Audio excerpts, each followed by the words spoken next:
अब 130 रुपये में कड़वा तेल बिक रहा है, खाने वाले खा रहे हैं, हम क्या करें। 250 में तैयार होता है, 130 में बिक रहा है, तो हम क्या करें, हम बोल रहे हैं। आप रामदेव के घी की बात अब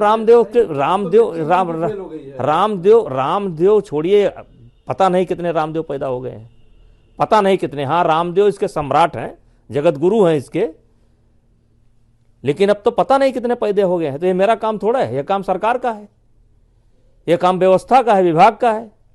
विभाग नहीं कर रहा है। सूचना दिया मैंने, एक जगह नकली पनीर बन रही है, आए 2 लाख रुपए ले लिए चले गए, फिर बन रही है, क्या करें। हर चौराहे पर नकली पनीर बन रही है।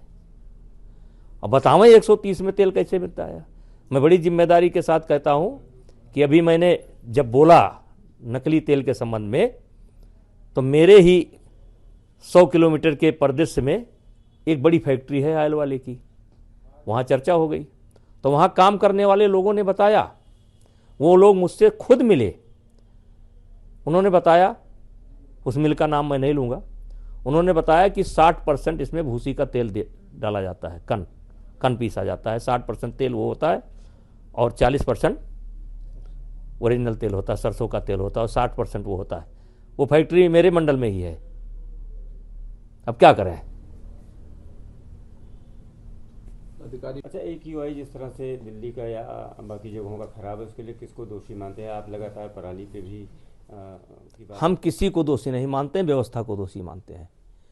देखिए, भट्ठे, एक भट्ठा 1 साल में जितना धुआं देता है, 1 एकड़ धान की पराली या 1 एकड़ गन्ने की पराली एक बार में दे देती है। तो इसके लिए कानून भी है।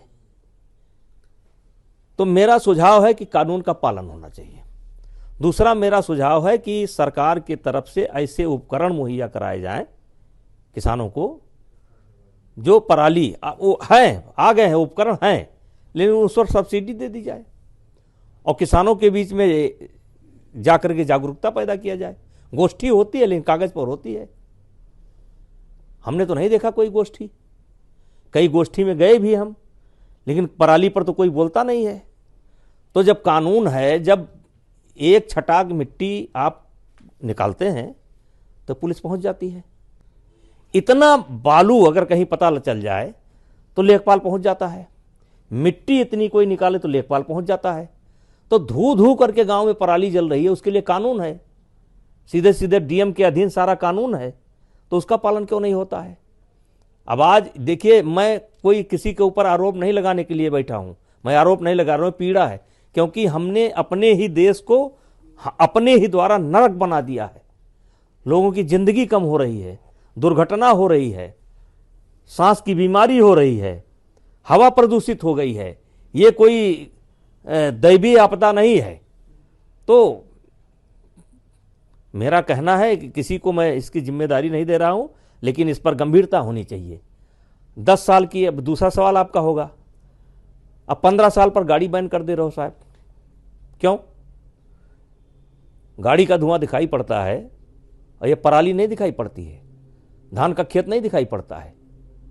तो ये गाड़ी बचवाने का खेल है, ये बड़े लोगों का, हाँ, उद्योगपतियों का खेल है। और उद्योगपति इसमें स्वयं उद्योगपति नहीं है, इसमें अधिकारी भी शामिल है। अब जैसे हम लोग, जब मैं 91 में सांसद बना, तो मैं अपने भाषण में कहता था कि जिसके घर में लड़की पैदा हो जाए वो 10 सागौन का पेड़ लगा दे, अगर क्षमता है तो 20 लगा दे, क्षमता हो तो 30 लगा दे। मैं किसी कार्यकर्ता के यहाँ चाय पीने के लिए जाता था तो मैं कहता था कि मैं आपके यहाँ चाय पीऊंगा, लेकिन आप 100 पेड़ लगाइए, आपके पास खेत है तो 100 पेड़ लगाइए। ऐसे करके लाखों पेड़ मैंने लगवाया। एक क्रांति मेरे जिले में पैदा हो गई, मेरे देवीपाटन मंडल में, बहराइच में एक क्रांति पैदा हो गई पेड़ की। और सागौन अफीम था, एक समय था, जैसे आज बालू पुलिस खोजती है, बालू अफीम हो गया है, वैसे सागौन उस समय पुलिस खोजती थी।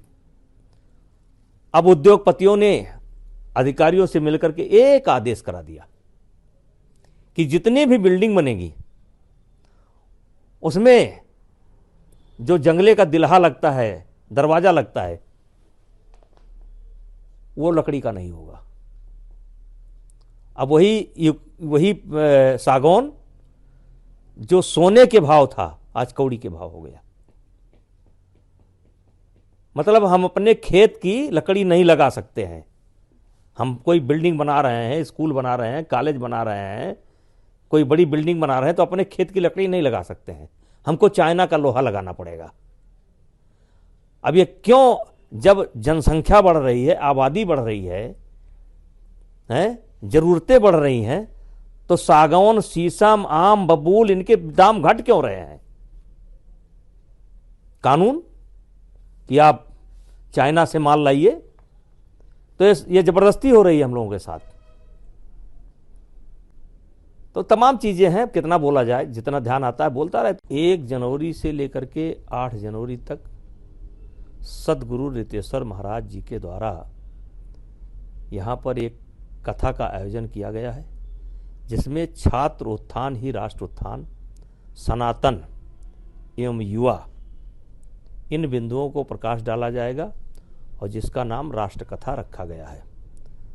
और पूरे राष्ट्र से लोगों को आमंत्रित किया गया है, और जिसमें 25,000 छात्र, लड़कियां, बड़ी लड़कियां, इंटर की, बीए की, और 25,000 छात्र इंटर के, बीए के, उनको सामने बैठाया जाएगा।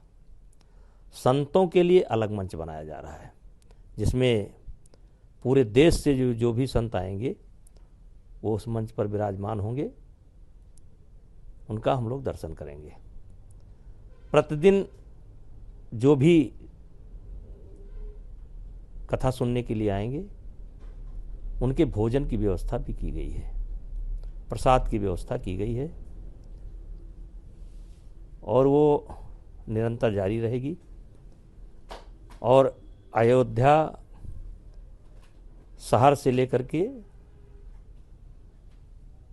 सारे होटल, धर्मशाला सब बुक कर लिए गए हैं, और अयोध्या और आसपास के सारे होटल, चाहे वो बड़े होटल हों चाहे छोटे होटल हों, कथा के लिए जो भी आएंगे अपना कार्ड दिखाएंगे, उनको 50% का डिस्काउंट मिल रहा है। इस तरीके से सबका सहयोग हमें मिल रहा है। इस कथा का जो मुख्य विषय है वो ये है कि सारी जातियों को, के महंतों को इसमें यजमान बनाया गया है। अभी तक 42 जातियां चिन्हित की गई हैं और चिन्हित की जा रही हैं, और इनके जो गुरु हैं, महंत हैं, वो ही कथा का उद्घाटन करेंगे। और दिलीप से लेकर राम तक, यानी राम 18वीं पीढ़ी में हुए हैं या 19वीं में, तो हर पीढ़ी का द्वार अलग अलग बनेगा। और जितने भी हिंदू समाज से जुड़े संप्रदाय हैं, सबकी इसमें भागीदारी सुनिश्चित की गई है। और इस कथा का जो मुख्य उद्देश्य है, जोड़ना, इसका उद्देश्य जोड़ना, क्योंकि ये अंग्रेज जाते जाते इतनी जात और उपजात बना गए और संघर्ष पैदा कर गए, टकराव पैदा कर गए। कहने का मतलब साथ बैठने में तैयार हैं। तो जो भाई जो ना बैठे वो ना बैठे, मैं अपने साथ बैठाना चाहता हूं। और इसीलिए मैं कहता हूं कि क्षत्रिय होने पर मुझे गर्व है, लेकिन मैं सबको साथ लेकर के चलता हूं, उससे ज़्यादा गर्व है। तो ये कथा जोड़ने के लिए है। पूरे राष्ट्र को हम एक सूत्र में पिरोने जा रहे हैं। हमारा जो पूरा समाज सनातन बिखरा हुआ है, उसको एक सूत्र में पिरोने जा रहे हैं। हमारा प्रयास है।